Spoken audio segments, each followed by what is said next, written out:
திருவண்ணாமலை அண்ணாமலையார் திருக்கோவிலில் சித்ரா பௌர்ணமியையொட்டி பக்தர்களின் பாதுகாப்பு மற்றும் முன்னேற்பாடு பணிகள் தீவிரமடைந்துள்ளன. மாதம் வரும் பௌர்ணமி கிரிவலத்தில் லட்சக்கணக்கான பக்தர்கள் கலந்து கொண்டு கிரிவலம் வரும் நிலையில் வருகின்ற 11, 12ஆம் தேதிகளில் சித்ரா பௌர்ணமி வருவதையொட்டி சுமார் 30 லட்சத்திற்கும் மேற்பட்ட பக்தர்கள் வருவார்கள் என்று எதிர்பார்க்கிறது மாவட்ட நிர்வாகம். 2 நாட்கள் பௌர்ணமி கிரிவலம் வரும் பக்தர்களுக்கு தேவையான அடிப்படை வசதிகள் மேற்கொள்ளப்பட்டு வருகின்றன.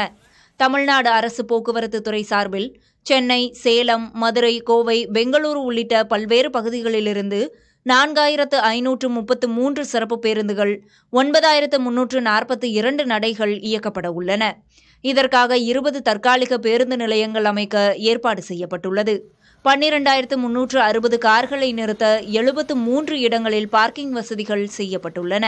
பக்தர்களின் பாதுகாப்பை கருதி 5000த்திற்கும் அதிக காவலர்கள் பாதுகாப்பு பணியில் ஈடுபடுத்தப்படுகிறார்கள். 831 சிசிடிவி கேமராக்கள் கொண்டு கண்காணிப்பு பணிகள் மேற்கொள்ளப்படுகின்றன. அண்ணாமலையார் திருக்கோவில், கிரிவல பாதை உள்ளிட்ட பல்வேறு இடங்களில் மருத்துவர்களுடன் கூடிய மருத்துவ குழுக்கள் அமைக்கப்பட்டுள்ளன.